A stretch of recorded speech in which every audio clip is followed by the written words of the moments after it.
ایک ورجن حالت میں بچے کا پیدا ہو جانا، پانی کا وائن میں تبدیل ہو جانا، ایک درخت پر کسی نشان کا ہونا جو اسے مقدس بنا دے، مردہ لوگوں کا زندہ ہو کر عام بازاروں میں پھرنا، اور بھی بہت کچھ۔ لوگوں کے فینٹیسی بیلیف سے انکار کرنا بہت آسان ہوتا ہے، لیکن جب بات مذہب اور ان کے بیلیفز پر آ جائے تو ان کے رسپیکٹڈ مذاہب کے لوگوں پر ان باتوں کو ماننا واجب ہے۔ اس دنیا میں بہت سے مذاہب ہیں جن کے الگ الگ بیلیفز ہیں، جن کی حقیقت ماننا بہت مشکل ہوتا ہے، لیکن جو لوگ اس مذہب سے بلانگ کرتے ہیں انہیں ان سب پر اندھا اعتماد ہے اور وہ ان سب کے ایمان کا حصہ ہے۔ تمام مذاہب میں بہت سی ایسی انفارمیشن شامل ہے جو کہ سننے میں کافی ویئرڈ لگتی ہیں، مگر پھر بھی ان کا احترام کرنا ضروری ہے، کیونکہ اگر کسی اور ریلیجن کی رسپیکٹ نہیں کریں گے تو ہمارے مذہب کی بھی کوئی رسپیکٹ نہیں کرے گا۔ آج ہم ہائی لائٹ کریں گے کچھ ایسے ہی ویئرڈ بیلیفز کو جن پر ان کے رسپیکٹیو مذہب کے لوگ اندھا یقین رکھتے ہیں۔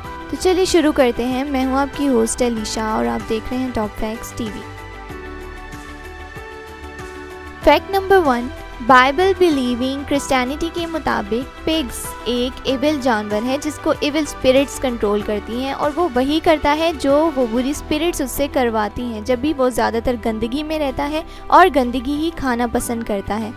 فیکٹ نمبر 2، اسلام کے اکارڈنگ بولنے والے ڈونکی یعنی گدھے نے ایک پیغمبر پر برے کلمات نکالے تھے، جس کی وجہ سے اس کی آواز نہ صرف خدا کو بلکہ انسانوں کو بھی سخت بری لگتی ہے، اور اس کی آواز سنتے ہی لوگوں کی کوشش ہوتی ہے کہ وہ چپ کر جائے، اور اس کی آواز سخت ناپسندیدہ اور ہولناک ہے۔ فیکٹ نمبر 3، مورمونزم کے مطابق ایک نیک شوہر اپنی بیوی کو اپنے ساتھ جنت میں لے کے جا سکتا ہے اور وہاں پر ایک خوبصورت ایٹرنل لائف گزار سکتا ہے۔ فیکٹ نمبر 4، کیتھولک کرسچینٹی کے اکارڈنگ سپر نیچرل ایلیمنٹ سب سے زیادہ ان جگہوں پہ ملتے ہیں جنہیں ہم بورنگ سمجھتے ہیں یا اگنور کرتے ہیں یا جو میوڈین ہوتی ہیں، جیسے کہ پینٹ کا دیوار میں ببلز بن جانا یا کوکنگ کے دوران کھانوں میں کچھ ویئرڈ سا ہونا سپر نیچرل ایلیمنٹس کی علامت ہے۔ فیکٹ نمبر 5، بائبل کرسچینٹی کے اکارڈنگ اگر کوئی بلیور ہے یا اس کی پوری روح اپنے مذہب سے جڑی ہے تو اس پر کسی بھی زہر کا اثر نہیں ہوتا، اور نہ ہی اس انسان کو سانپ کا کاٹ لینا بھی کچھ نقصان دیتا ہے۔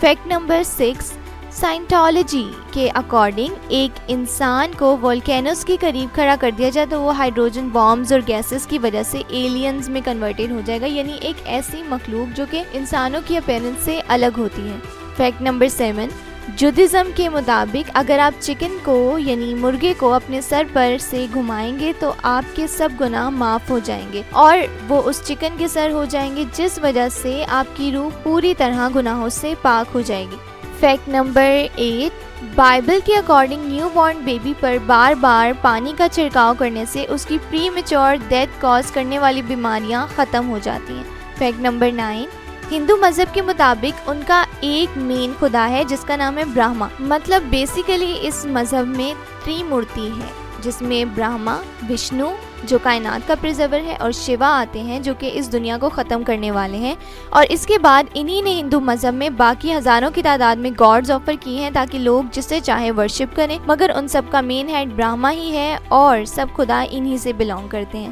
فیکٹ نمبر 10، بدھزم کے مطابق اس دنیا کا کوئی سپریم کریٹر نہیں ہے، نہ ہی کوئی خالق ہے، نہ ہی کوئی خدا ہے۔ وہ لوگ سائیکالوجی پر بلیو کرتے ہیں بجائے کسی بھی سائنٹیفک یا ریلیجیس بلیف کو ماننے کے۔ تو یہ تھے ڈفرینٹ مذہب کے عجیب و غریب بلیفز جن پر ایمان لانا ان کے رسپیکٹیو ریلیجنس کے اکارڈنگ مسٹ ہے، کیونکہ اگر آپ ایک مذہب کو اپناتے ہو تو آپ اس کو کمپلیٹلی اپنے آپ پر حاوی کر لیتے ہو کہ آپ نے اسی کو فالو کرنا ہے اور پھر آپ اس سے بھٹک نہیں سکتے۔ اسی لیے مذہب ڈیسائیڈ کرنے سے پہلے کچھ لوگ اس پر ریسرچ بھی کرتے ہیں، کیونکہ کچھ لوگوں کو اپنے ماں باپ کے مذہب کے اکارڈنگ چلنے میں سکون نہیں ملتا۔ آئی ہوپ آپ کو یہ ویڈیو پسند آئی ہوگی۔ کمنٹ سیکشن میں اپنا فیڈ بیک ضرور شیئر کیجیے گا۔ خدا حافظ۔